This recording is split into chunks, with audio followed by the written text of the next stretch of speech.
네, 오늘은 마가복음 4장 35절에서 41절 너희가 어찌 믿음이 없느냐. 지난 주일날 마태복음 8장 18절 이하의 말씀을 우리가 상고를 했죠. 믿음이 적은 자들아 하는 제 책망을 하셨어요. 그 말씀은 우리 모두에게 다 해당되어지는 말씀인 겁니다. 우리를 책망하시는 말씀이죠. 그저 교훈으로 들으면은 아니 되는 것이고 내게 하시는 하나님의 말씀이다 라고 듣고 또 받아야 되는 것이죠. 믿음이 적은 자들아 라고 지난 시간에 말씀하신 것은 하나님께서 원하시는 믿음의 분량에 우리가 부족함이 있다 이런 의미죠. 하나님이 원하시는 믿음에 우리가 이르지 못하였다. 그래서 믿음이 적은 자들아 라고 책망을 하시는 겁니다. 믿음이 있기는 있는데 그 믿음이 작다라고 책망하시는 것이죠. 그런데 오늘 마가복음에는 똑같은 상황입니다. 똑같은 상황인데 말씀하시기를 어찌 믿음이 없느냐라고 책망을 하시요. 마태복음과는 달리 오늘은 아예 믿음조차 없다 이 뜻인 겁니다. 그건 제자들이 그러하다는 말씀이고 또 오늘 우리들에게도 또 하시는 말씀인 겁니다. 제자들 역시 나름대로 다 믿음이 있다라고 생각을 하고 있어요. 우리 역시 각자 나름대로 다 믿음으로 산다라고 생각을 하고 있습니다. 그러나 이와 같은 상황이라면은 그것은 믿음이 없다라고 주님으로부터 책망받을 자리에 선 자다라는 것을 우리에게 계시하고 있는 거예요. 그러니 제자들이 생각하는 것과 주님이 말씀하시는 것과는 전혀 다른 생각이에요. 다른 것이죠. 예수님 당시 유대인들도 역시 마찬가지예요. 예수님 당시의 대제사장과 서기관 바리새인들 자신들은 하나님을 잘 섬기고 있다. 하나님의 신실한 그의 백성이다라고 스스로는 다 생각했습니다. 그런데 주님은 뭐라고 말씀하셔요? 화가 있다. 회칠한 무덤이다. 심지어는 독사의 새끼라고까지 엄중한 책망을 하십니다. 그러니 오늘도 우리는 우리 스스로를 내려놓고 그리고서는 하나님의 말씀을 통해 자신을 아주 냉정하게 돌아볼 수 있어야 되는 겁니다. 여기에 있는 제자들과 같은 신앙생활을 하고 있다면 속히 돌이켜야 되죠. 나는 스스로는 되었다라고 생각할지 모르지만 주님이 보시기에는 이와 같이 신앙생활을 하면은 그 사람은 전혀 믿음이 없다라는 말씀인 겁니다. 스스로 말씀을 가지고서 우리 스스로를 아주 냉철하게 돌아보고 엄중하신 하나님의 말씀으로 받아야 되는 겁니다. 혹 하나님의 말씀을 아는 것으로 끝나면 그것은 아니 들음만도 못하는 것이에요. 듣게 하신 것이 복이기는 하죠. 진리가 무엇인지 하나님의 뜻이 무엇인지를 알게 하신 것은 그와 같은 믿음의 자리에까지 이룰 수 있는 길을 하나님께서 우리에게 보여주신 겁니다. 그러니 그와 같이 하나님의 뜻이 무엇인지를 알게 하셨으면 속히 믿음으로 하나가 되어지고 그것이 우리에게 생명이 되고 영생의 열매가 되어야 되는 겁니다. 그런데 그렇게 되지 아니한다면 그것은 아니 들음만도 못할 수도 있게 되어지는 것이죠. 그런즉 듣고 깨달아서 온전한 믿음으로 자리할 수 있어야 되겠습니다. 오늘 그러면 제자들은 왜 믿음이 없다고 이렇게 책망을 주님께서 하시는가? 그리고 믿음이 없다라는 것이 무엇을 통해서 이렇게 나타났는가? 이제 오늘 말씀을 통해서 우리가 마태복음 8장의 말씀과는 상황이 조금 다릅니다.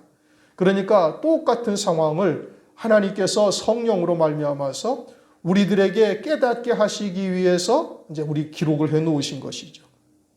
35절 그날 저물 때에 제자들에게 이르시되 우리가 저편으로 건너가자. 언제요? 저물 때에. 마태복음에서는 이 말씀이 없었어요. 마태복음에서는 이 말씀이 없었는데 마가복음에서는 느닷없이 딱 말씀하시기를 그날 저물 때에, 다시 말하면 해가 뉘웃뉘웃 넘어가고 어둠이 스멀스멀 자리하고 있다 이 뜻인 겁니다. 다시 말하면 제자들의 영적인 상태가 그러하다 이런 의미예요. 주님, 빛이 되시는 주님이 지금 같이 계시는데 그런데 제자들의 영적인 상태는 어둠이 스물스물 자리하고 있고 이 상태로 더 가다가는 완전히 어둠에 잡힌 자가 될 수도 있다라는 뜻이 되어져 있는 겁니다. 우리도 역시 진리가 무엇인지는 알고 있죠. 듣고 있죠. 그리고 여러분들에게 들리니까 지금 이 자리에 앉아 있는 것이죠. 그래 진리의 말씀이 우리에게 들린다. 그리고 그 말씀을 우리가 깨닫고 있다. 주님이 함께 하시는 겁니다. 하나님이 함께 하시는 것이죠. 그런데 주님이 함께 하시는지의 여부와는 상관없이 우리의 신앙이 이처럼 어둠에 스멀스멀 잡혀 들어가서 완전히 밤이 되어질 지경에까지 이를 수도 있다. 이것을 지금 제자들을 통해서 우리에게 보여주시는 겁니다. 진리를 안다 할지라도 그것이 내게 완전히 생명이 되지 아니하고 그저 아는 지식으로 끝나고, 그리고 신앙생활이 습관처럼 그냥 일상처럼 오늘은 주일이니까 가서 또 예배 드려야지, 그렇게 일상처럼 나와서 예배를 드리며 습관처럼 우리가 앉아서 하나님의 말씀을 듣게 되어지면은 주님의 말씀이 생명이요 빛과 상관없이 우리의 영적인 상태는 이처럼 어둠이 슬슬 자리하고 있는 상황이 될 수도 있다라는 것을 제자들을 통해서 보여주시고 있는 거예요. 그래서 우리가 어둠에 잡힐 자가 되어져 가고 완전히 밤에 흑암에 휩싸인 자가 되어질 지경쯤 되어지니까 하나님께서 어떻게 큰 광풍이 일게 하시는 겁니다. 그대로 두면은 완전히 어둠에 잡힐 자들이 되어졌으니 큰 광풍을 통해서 깨닫고 돌이키게 하시기 위함이죠. 우리들에게도 동일하다 이겁니다. 그래서 광풍을 일으키시는 거예요. 왜 광풍을 일으키셔요? 제자들을 구원하시기 위해서, 제자들을 온전케 하시기 위해서 그러시는 겁니다. 제자들과 주님 사이에 무언가 틈이 벌어져 있는데 제자들은 그것을 전혀 깨닫고 있지를 못하고 있어요. 그러니까 큰 광풍을 일으키셔서 제자들로 하여금 깨닫고 돌이키고 온전한 생명으로 살리기 위해서 그러신다. 우선 이제 전제가 그겁니다. 왜 이 말씀의 서두에 날이 저물 때라고 기록을 해놓으셨는가를 우리가 유심히 살펴야 돼. 마태복음에서는 그러한 말씀이 기록되어 있지 않죠. 이것은 이제 제자들의 영적인 상황이 그러하니 하나님께서 큰 광풍을 일으키신 것이고, 우리들에게도 큰 광풍과 같은 환난, 고난, 역경이 닥쳤다. 무엇을 위하며? 하나님과 나 사이에 무언가 틈이 벌어져 있는데 우리는 깨닫지를 못하고 자꾸 어둠 속으로 조금씩 발걸음을 옮기고 있으니 하나님께서 우리를 살리시고자 큰 풍랑을 일으키신다. 주님께서 우리가 저편으로 가자 말씀하셔요. 이제 지난 시간에 말씀 안 드렸던 것처럼 이것은 하나님의 말씀이에요. 전능하신 하나님의 말씀이시니 그 말씀은 반드시 그대로 이루어 가시는 겁니다. 그것은 우리의 의지와 상관없이 하나님께서 이루어 가시는 거예요. 누구를 통해서? 믿는 자들을 통해서. 그러니 민수기 23장 19절 말씀처럼 하나님은 인생이 아니시니 시건치 아니하신다. 그러니 그 하신 말씀은 반드시 이루신다 이겁니다.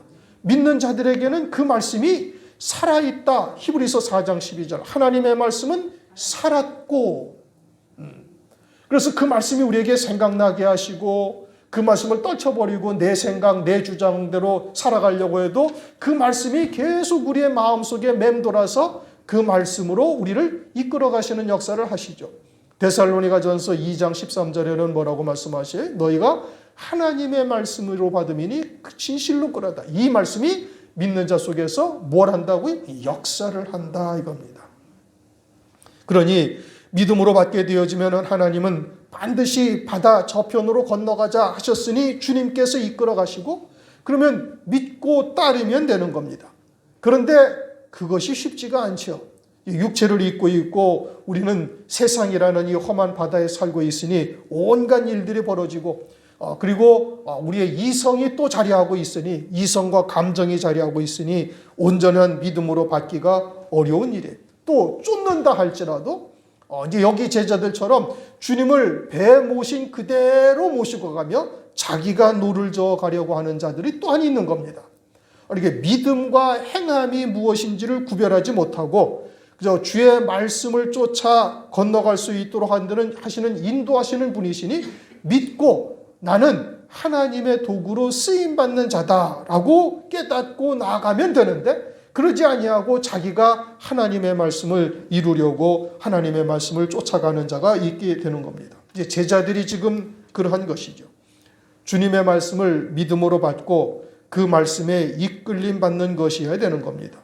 그리스도의 것이 되어져서 말씀에 이끌림을 받아야 되는데 그런데 자기의 생각이나 이성이 앞서서 작용을 하고 그리고 자기의 생각대로 하나님의 말씀을 쫓아가고 있는 거예요. 제자들이 자기의 힘으로 노를 저어 가려고 하는 거예요. 36절 그래서 저희가 무리를 떠나 예수를 배에 계신 그대로 모시고 가매. 어떻게 했다고요? 배에 계신 그대로 모시고 가매 다른 배들도 함께 하더니 주님을 배에다가 가만히 모시고 가는 거예요. 그래서 노를 저어서 건너편으로 힘써가고 있죠. 주님을 편안하게 모시고 간다 이겁니다. 주님이 목자가 되시고 인도자가 되시며 우리의 구원자가 되시고 우리의 보호자가 되신다라는 것을 모르는 거예요. 내가 주님을 편안하게 모시고 내가 노를 저어서 힘써 건너가겠다 이 뜻이죠. 베드로, 야고보, 요한은 갈릴리 바다에서 잔뼈가 굵은 사람들입니다. 갈릴리 바다 구석구석을 모르는 곳이 없을 정도인 것이죠. 일생을 바다에서 고기를 잡으며 살았으니 당연한 것입니다. 그러니 이 바다에서는 주님보다 내가 훨씬 이 바다를 더 잘 알고 있으니 열심히 노를 저어서 주님을 편안하게 내가 건너편으로 모시고 가겠다 이 뜻이죠. 주님이 우리의 인도자가 되시고 우리의 구원자가 되시고 우리의 요새요 피난처가 되시며 우리를 건너편으로 건너가게 하시는 분이신 겁니다. 주의 말씀을 믿는 자에게 주님께서 바다를 건너가게 하시죠. 제자들이 노를 젓는다 할지라도 주의 말씀을 이루는 도구에 불과한 것인 겁니다. 이 모든 일의 주체자는 주님이시지 제자들은 결코 아닌 겁니다. 예수께서 하시는 역사에 그저 도구로 쓰임받을 뿐인 겁니다. 그것을 깨닫는 게 믿음이에요. 믿음이라는 것은 뭐냐? 천지와 만물의 주권자가 하나님이시라는 것을 절대 신뢰하고 우리는 그저 나무 같은 것들이 걸어가는 것을 보나이다. 마가복음 8장을 보면은 벳세다의 그와 같은 소경이 이제 눈을 떠서 너 뭘 보느냐? 사람들이 걸어가는데 나무 같은 것들이 걸어가나이다.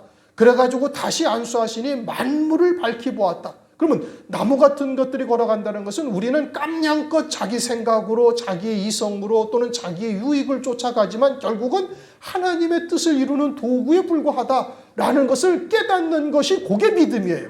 그렇게 그러한 믿음으로 사는 것이어야 되는데 주님을 편안하게 배 안에 모시고 가리라.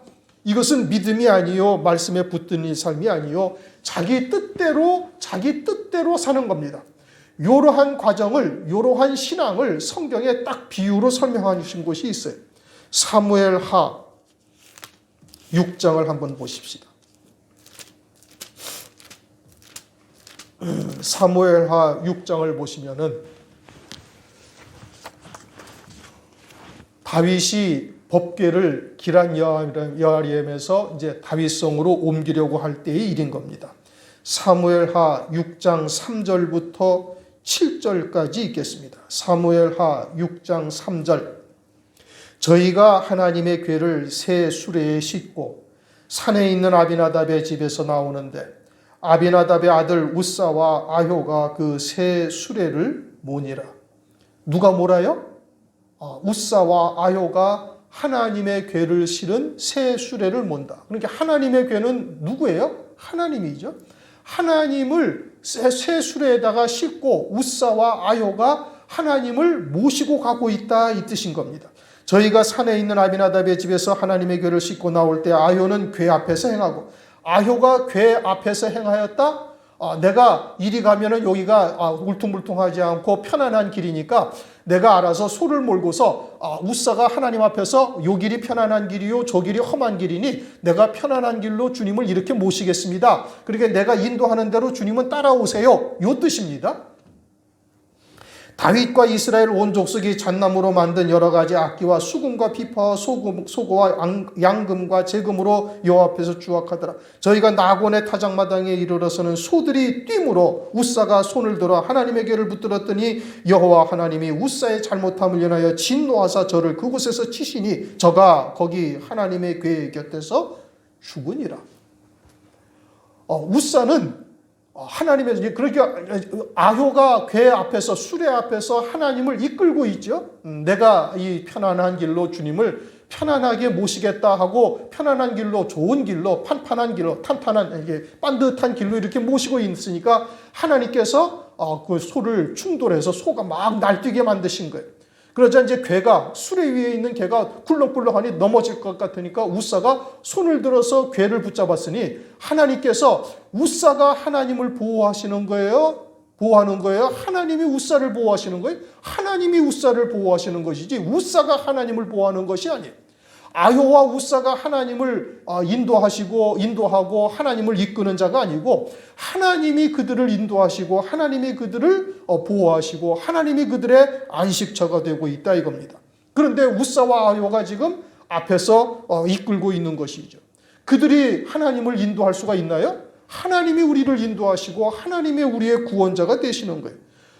웃사가 하나님을 보호하는 자입니까? 하나님이 보호하시는 자지 웃사가 보호하는 자가 아니다 이겁니다.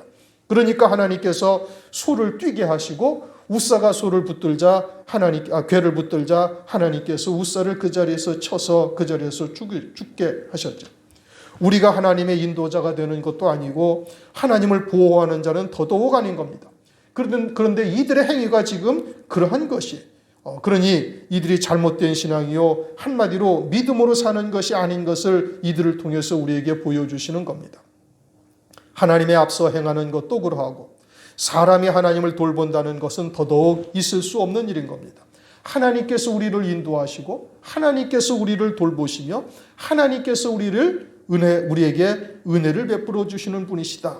이게 믿음이 아닌 인본적 신앙을 가지고 있는 자, 이와 같은 자들이 결국은 이렇게 하나님 앞에서 하나님을 이끌고 하나님을 고이 모시고 가겠다. 그러니까 하나님께서 진노를 하시는 겁니다.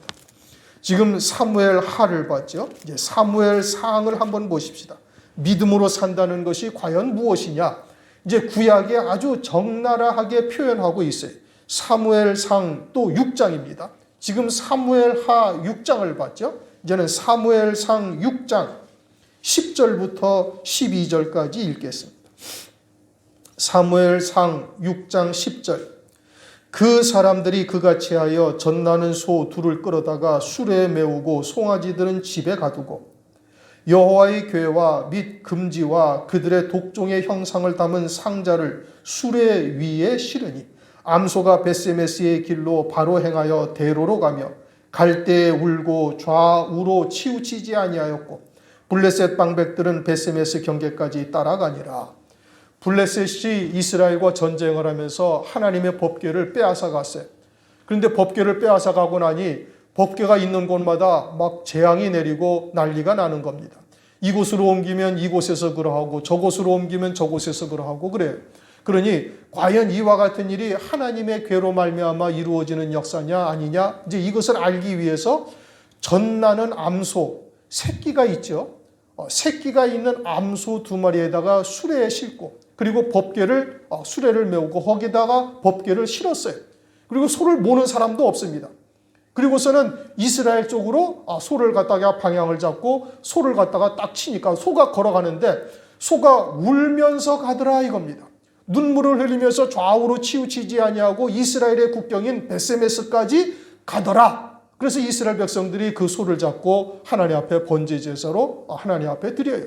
그러니까 이 믿음으로 산다는 것은 무엇이냐? 그것은 자기의 이성과 감정을 내려놓고 하나님의 뜻을 쫓아 이처럼 젖나는 암소가 좌우로 치우치지 아니하며 울면서 가듯이 이와 같이 하나님의 말씀을 쫓아 믿음으로 하나가 되어 쫓는 것이, 이것이 하나님의 말씀을 믿는 믿음으로 사는 것이에요. 그러니 구약을 통해서 우리가 과연 믿음으로 산다는 것이 무엇이냐? 천지와 만물의 주체는 누구냐? 주권자는 하나님이시다 이겁니다. 조물주요 모든 만유가 주님 안에 서 있고 주님의 뜻을 이루어 가시는 거예요. 비록 그것이 3000년이 지나도 하나님의 뜻은 그대로 이루어 가시는 겁니다. 수백 년이 지나도 또 그대로 이루어 가시는 거예요. 주님이 이 땅에 오시리라고 창세기 3장 15절 여자의 후손을 언급하셨는데 그로부터 4000년이 지나서 오셔서 그 말씀하신 대로 주의 뜻을 이루어 가시는 것이죠. 그리고는 주님이 이제 다시 오신다고 우리에게 언약을 하고 계시고 그 표적으로 여러 가지의 성경의 징조들을 우리에게 보여주셨고 이제는 그때가 심히 임박하다는 것을 알게 하신 거예요. 그러니 주님은 그 말씀대로 주님의 뜻을 이루어 가시는 겁니다. 그리고 세상이 어떠하든지 모든 사람들이 반대를 하고 그렇지 않다 할지라도 하나님께서 우리에게 성령으로 깨닫게 하신 대로 그 말씀을 붙쫓아 믿음으로 사는 자가 되어지면 주님의 도구가 되어지는 것이고, 주님이 그와 같은 것을 기쁘게 보시고 그것으로 우리에게 영생의 열매가 되게 하신다 이겁니다. 하나님의 말씀을 믿는 믿음으로 산다는 것은 내 생각이나 의지나 감정을 다 내려놓고 말씀에 이끌림 받는 것입니다. 하나님이 나의 왕이시니 그의 말씀에 모든 것을 다 복종시켜 나가는 것이죠. 그게 믿음의 삶인 겁니다. 그리스도인의 가장 기본이 뭐죠? 세례죠. 세례라는 것은 예수께서 십자가 위에서 죽으실 때 우리의 옛사람도, 우리의 죄의 몸도 주님과 함께 십자가에 달려 죽었다라는 것을 믿는 거예요. 그러면 죽은 자는 이제는 생각이나 의지나 또는 다른 아무것도 남아있질 않죠. 그러니 그와 같이 계속해서 날마다 우리의 정과 욕심을 십자가에 못 박고 하나님의 말씀에 믿음으로 하나 되어 나아가는 것이 믿음으로 사는 것이에요. 그런데 자기 생각이 앞서고 자기 욕심이 은근히 배어 있어요. 그것은 하나님의 말씀으로 포장은 되어 있지만 사실은 자기가 살아있는 것이고 자기 생각에 하나님의 말씀을 갖다가 붙이는 꼴이 되는 것이죠. 그냥 예수를 배에 계신 그대로 내가 배를 저어서 가고 있는 것과 같다 이겁니다. 그러자 어떤 일이 벌어져요? 37절, 큰 광풍이 일어나며 물결이 물결이 부딪혀 배에 들어와 배에 가득하게 되었더라. 예수께서 고물에서 베개를 베시고 주무시더니 제자들이 깨우며 가로되 선생님이여 우리의 죽게 된 것을 돌아보지 아니하시나이까. 그러자 무슨 일이 벌어졌어요? 큰 광풍이 일어난 겁니다. 큰 물결이 배에 들이닥치고 배가 가라앉을 지경이 되어졌어요. 그러니 제자들의 생각에 이제 큰일이 난 겁니다. 이제 모두가 다 죽었다라고 생각을 하고 있는 것이죠. 그러나 지난 시간에도 말씀드린 것처럼 우리가 거듭난 자란다면은, 거듭난 자여 새 피조물이라면 가장 근본적인 것을 먼저 깨달아야 되는 거예요. 파도는 피조물이요 하나님은 조물주가 되신다 이겁니다. 그러니 제자들도 그것을 먼저 알아야 되는 것이죠. 조물주와 피조물은 비교가 될 수가 없는 대상이에요. 그런데 제자들은 지금 피조물을 조물주보다 더 크게 생각하고 있는 겁니다.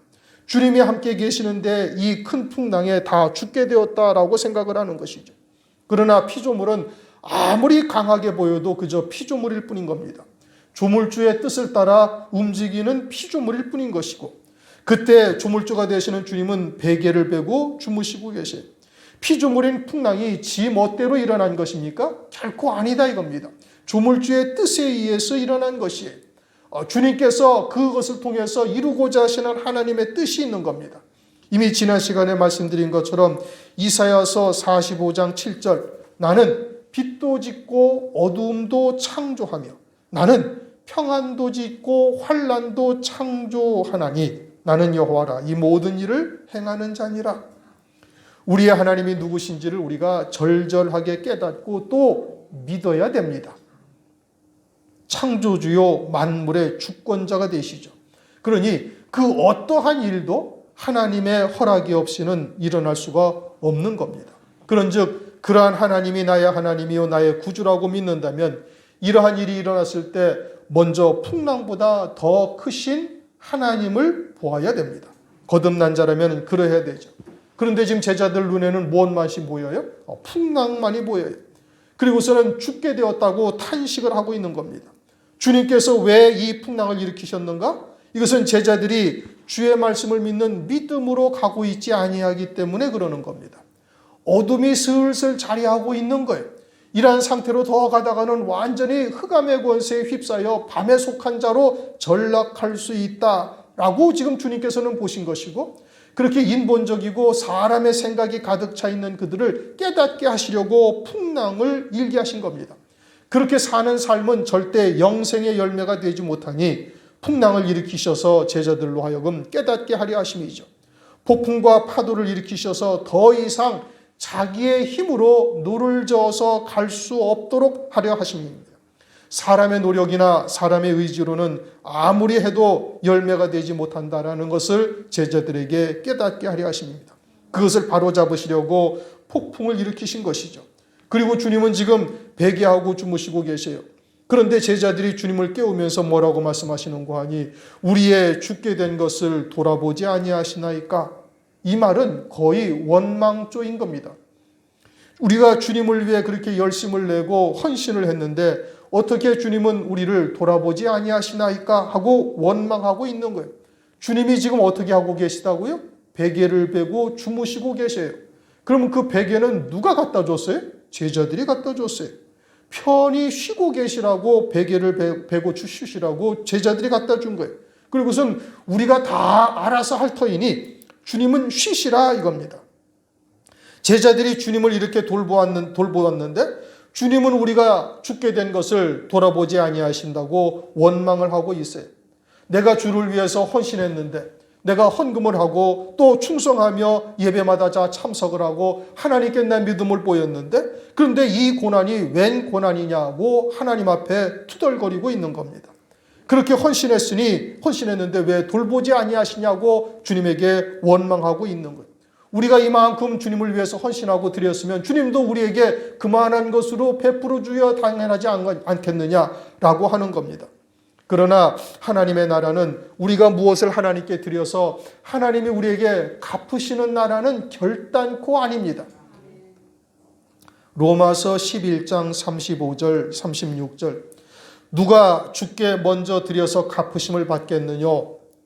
이는 만물이 주에게서 나오고 주로 말미암고 주에게로 돌아감이라 영광이 그에게 세세토록 있으리로다. 우리가 무언가 주님에게 드려서 하나님으로부터 우리가 갚으심을 받는 것이 아니다 이겁니다. 모든 것이 다 누구로부터냐? 모든 것이 다 주님에게서 나오는 것이고 그리고 주님으로 말미암고 그리고 주님에게로 돌아가리라. 모든 것이 다 하나님의 은혜다 이겁니다. 에베소서 2장 8절 9절에서 말씀하고 있잖아요. 우리가 받은 것이 우리가 구원받는 것이 그냥 하나님의 은혜요 선물이지 우리의 무엇을 행해서 우리가 그와 같은 대가로 구원받는 것이 아니다 이겁니다. 하나님께서는 우리를 먼저 사랑하시되 독생자를 희생하시기까지 우리를 사랑하시에요. 그러니 우리의 구원의 시작이 하나님으로 말미암고 우리의 구원의 마무리가 하나님으로 인하여 끝나게 되어지는 겁니다. 그렇게 하나님은 우리에게 일방적으로 사랑을 베푸시는 거예요. 우리가 그저 육신의 눈으로 바라보니 세상에서는 여러 가지의 일들이 벌어지지만 그 모든 것이 다 합력하여 선을 이룬다. 성경은 우리에게 그렇게 말씀하시. 누구에게? 믿음으로 사는 자들에게. 그것이 우리에게 영생의 열매가 되기 위해서 하나님께서 모든 것을 은사로 우리에게 주셨다. 로마서 8장 32절에도 그렇게 말씀하고 있어요. 그런데 우리는 하나님 앞에 무언가 당당하고 언제부턴가 당당하고 조금만 불편하면은 원망하는 마음이 우리 마음에 은근히 자리 잡기 시작하는 겁니다. 우리는 여전히 죄인일 수밖에 없고 주님이 아시면 우리는 하루라도 살 수 없는 존재라는 것을 그냥 잊어버린 거예요. 우리는 완전한 죄인이요 도저히 구원받을 수 없는 그와 같은 존재들이라는 것을 우리가 절절히 깨닫고 그러한 주님의 은혜로 말미암아 우리가 죄사함이요 구속을 받았다라는 것을 잊어버리는 겁니다. 그저 우리가 주를 위해서 헌신하고 충성한 것이 그것으로 인하여 우리가 하나님으로부터 그 대가로 무언가 편안한 삶을 또는 세상에서의 무언가를 얻는 것이 결단코 아니다 이겁니다. 그런데 제자들은 지금 그렇게 생각하고 있는 거예요. 아니 베개 베시고 편히 주무시라고 우리가 주님을 이렇게 모시고 가는데 이 풍랑은 왜 풍랑이냐고 주님에게 따지듯 원망하듯 말하고 있어요. 그러면서 그 앞에 뭐라고 부르고 있어요? 선생님이여 라고 부르고 있어요. 구세주가 된다는 것을 전혀 믿지 아니하는 겁니다. 선생은 교훈을 가르치는 자인 겁니다. 다시 말하면 교회가 천국 가는 길은 이러한 길로 가야 되는 것이고 지옥 가는 길은 이러한 길로 가게 되어지면 지옥 간다라고 가르치는 곳이다. 그래서 주님은 그러한 선생님이다. 교회가 그런 곳이라고 생각을 하는 거예요. 하나님의 말씀을 우리가 배우러 오는 곳이 아닙니다. 자신이 죄인인 것을 아주 믿지 아니하는 것이죠. 그리스도가 구주가 되신다라는 것을 깨닫고 믿기는 했는데 시간이 지나니까 타성에 젖어서 그냥 습관처럼 예배를 드리고 습관처럼 교회를 나오는 거예요. 그리고는 교회 와서 그저 좋은 말씀 또는 하나님의 뜻이 무엇인지를 가르침을 받겠다. 생활교훈으로 변질이 되었다 이겁니다. 오늘날 교회가 그렇죠. 그래서 철학 이와 같은 것들을 철학자들을 갖다가 열거하면서 이야기를 하면 목사가 지식이 많다, 훌륭하다라고 칭찬하고, 윤리도덕적인 설교를 하면 목사가 참 바른 사람이다, 정직하다라고 이야기를 합니다. 그러나 그러한 말은 세상에서도 얼마든지 들을 수 있는 말이요. 그것은 세상에 속한 말이죠. 교회는 영생을 위하여 하나님의 뜻이 무엇인지를 깨닫게 하시는 곳이 교회인 겁니다. 예수 그리스도의 피로 구속하심을 증거하는 곳이고, 그리고 그리스도의 이름으로 세례받은 자가 되어져서 그리스도의 형상으로 세워져 가는 곳이 교회인 겁니다. 그리스도가 나의 구주가 되심을 믿어야 되는 겁니다. 복음과 진리의 말씀에 우리가 믿음으로 하나 되어져야 성령의 인도하심을 받을 수가 있는 것이지요. 39절, 예수께서 깨어 바람을 꾸짖으시며 바다들어 이르시되 잠잠하라 고요하라 하시니 바람이 그치고 아주 잔잔하여지더라. 창조주요 조물주죠. 그러니 모든 피조물은 창조주에게 절대 순종합니다. 이렇게 잠잠하라, 그러니까 잠잠하게 되는 거예요. 그러면 어떻게 풍랑이 일어났어요? 주님이 일어나게 하신 거예요. 왜요? 제자들에게 하나님께서 깨닫게 하시기 위해서, 온전한 생명의 길로 가시기 위해서, 제자들에게 고통을 주어서 주님의 권위를 세우고자 하심이 아니에요.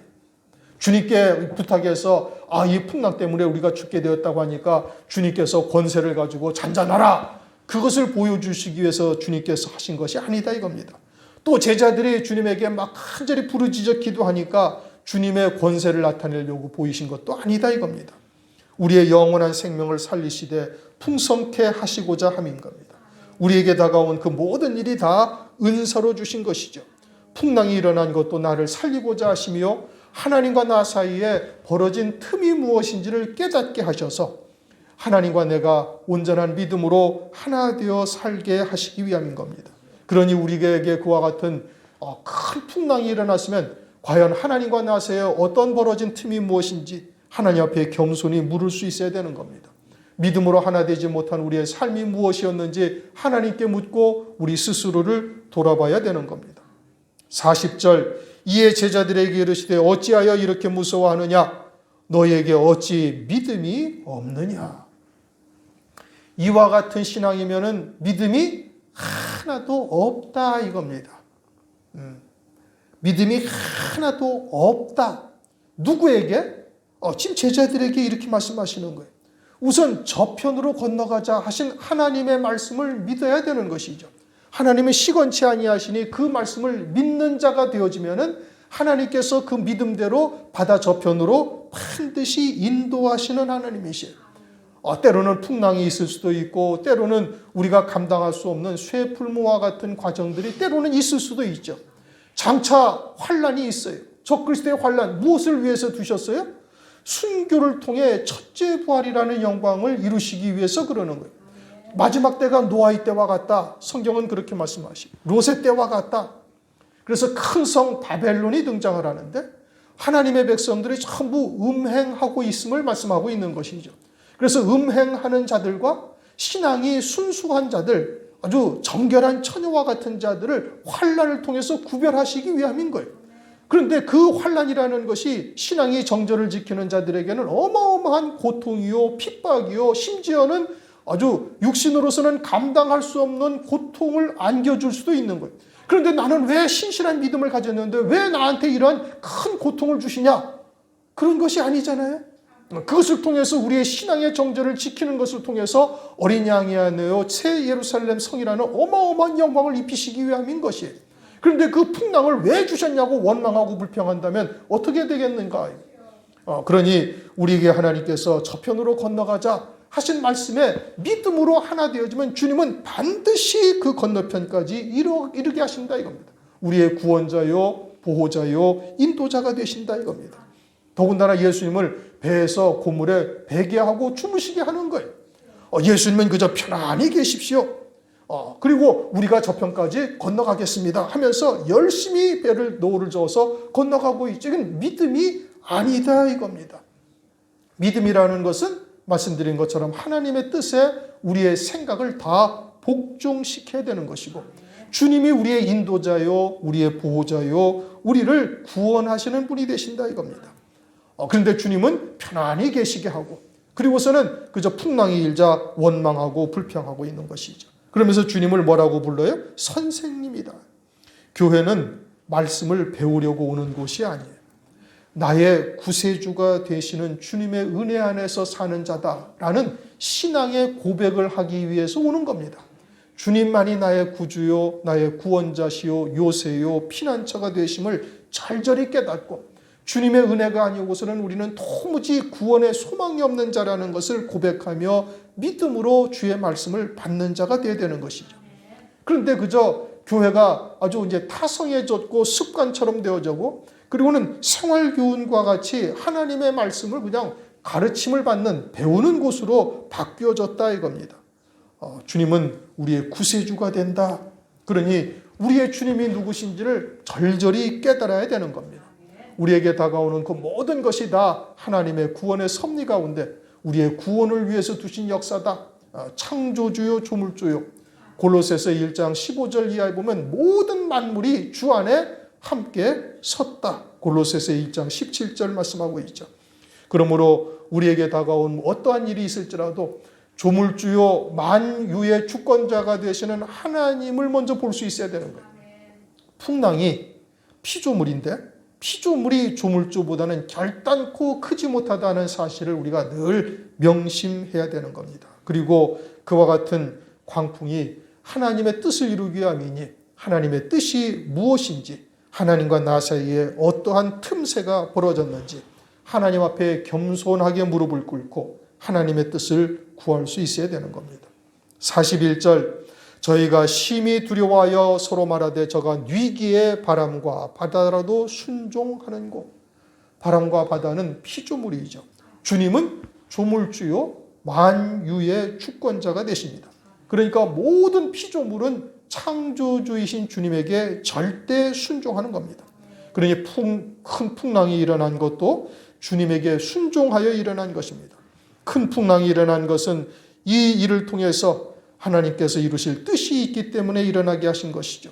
우리에게 은사로 주신 것이다. 그것을 절대 믿어야 되는 겁니다.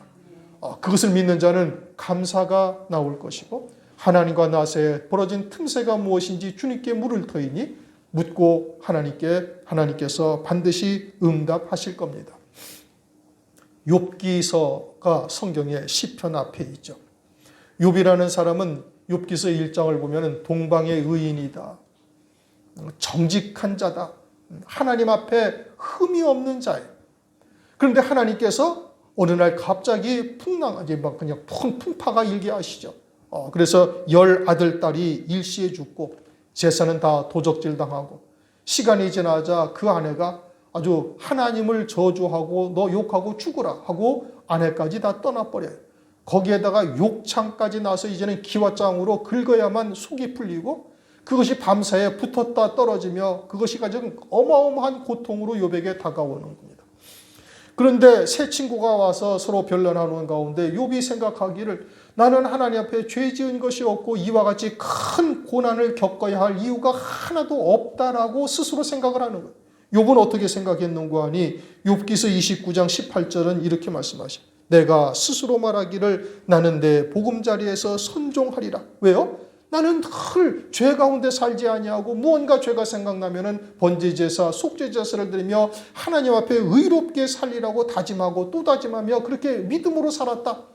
그러니 나는 그렇게 믿음으로 살고 있으니 하나님께서 내게 끝날까지 평안함을 주시리라. 그래서 내 침상에서 선종하리라 라고 생각을 했던 것이죠. 그런데 그러한 의로운 나를 하나님께서 이렇게 치셨으니 하나님이 불의하시다라고 생각을 하고 있는 거예요. 욥의 신앙의 한계가 어디까지인지를 드러나게 하시는 것이죠. 그러니 욥이 그냥 과연 온전함인가 그리고 하나님이 불의하셨는가? 결코 그렇지 아니한 겁니다. 욥이 믿음으로 사는 것이 나중에는 사람의 의가 되어져서 하나님 앞에 그렇게 변질되어졌고 하나님께서는 욥에게 갑절의 영광과 갑절의 복을 더 주시고자 하는데 그러한 믿음의 의가 욥을 넘어지게 하고 있다라는 것을 욥에게 드러내시는 것이죠. 그것을 빼내시려고 하나님께서 재앙을 큰 풍랑을 일게 하신 겁니다. 우리들에게도 하나님께서 역시 마찬가지시죠. 우리들이 이제 장차 재림하실 그리스도를 신부로 맞이하기 위해서는 유리바다와 같은 점도 없고 흠도 없는 자로 서기를 하나님께서는 원하고 계시는 거예요. 그런데 우리에게 왜 여러 가지의 고난 또는 풍랑과 같은 일들이 벌어지는가? 그것은 우리로 하여금 더욱 온전한 자로 세우시기 위한 하나님의 뜻이다 이겁니다. 모든 것을 우리에게 은사로 주신 거예요. 혹 욥처럼 나는 되었다 라고 생각한다면 하나님께서 이와 같은 어마어마한 풍랑을 또 일게 하실 수도 있는 것이죠. 그런즉 고린도전서 10장 12절 선줄로 생각한 자 넘어질까 조심하라. 하나님께서 이루시는 구원의 은총은 우리가 다 헤아릴 수 없습니다. 하나님의 선하시고 기쁘신 뜻을 따라서 우리에게 은혜를 베풀어 주실 것이죠. 그러니 전도서 7장 14절에는 이렇게 말씀하셔요. 형통한 날에는 기뻐하고 곤고한 날에는 생각하라. 하나님이 이 두 가지를 병행하게 하사 사람으로 그 장래일을 능히 헤아려 알지 못하게 하셨느니라. 오늘 마가복음을 보면서 하나님이 우리에게 말씀하시는 말씀으로 우리가 들을 수 있어야 되는 겁니다. 너희가 어찌하여 믿음이 없느냐? 오늘 우리 교회에게 주시는 말씀인 겁니다.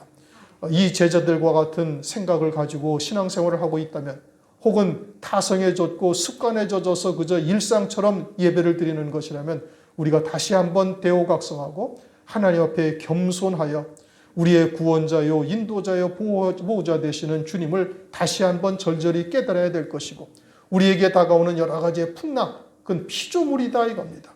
조물주이신 하나님께서 우리의 구원을 위해서 섭리하시는 역사라는 것을 우리가 아주 깊이 명심하고 믿음으로 받을 수 있어야 되겠습니다. 기도하겠습니다. 하나님 감사합니다. 오늘은 마가복음 말씀을 통해서 제자들에게 너희가 어찌하여 믿음이 없느냐 책망하시는 말씀이 오늘 우리에게 주시는 말씀인 것으로 받게 하심을 감사를 드립니다. 때로는 우리가 사람의 생각에 젖어서 하나님을 이끌고 있었던 모습들은 없는지 또 습관처럼 예배를 드리고 있지는 아니하였는지 또 하나님 앞에 당당하게 나와서 앉아 있다가 무언가 조금 불편하면 원망하고 불평하는 마음이 자리하고 있었지는 않았는지 우리 스스로를 돌아보게 하시옵고 제자들과 같이 어둠이 스멀스멀 자리하며 흑암 속에 갇혀질 자로 걸어가고 있는 것은 아닌지 살펴보게 하심을 감사를 드립니다. 죄인이요 영원히 멸망받을 수밖에 없는 존재인데 하나님 나라에 우리의 소망을 두게 하시고 더더군다나 이 말세에 참으로 최고의 영광인 첫째 부활의 영광을 바라보게 하심을 감사를 드립니다. 속히 그에 합당한 믿음의 열매들이 우리의 삶 가운데 나타날 수 있도록 은혜 위에 은혜를 더하여 주옵소서. 성령으로 충만함으로 역사하여 주시옵소서. 하나님의 말씀을 오직 믿음으로 받아 하나가 되어지고 하나님께서 이루시는 구원에 쓰임받는 자 될 수 있도록 은총을 베풀어 주시옵소서. 예수 그리스도의 이름으로 감사하며 기도드리옵나이다. 아멘.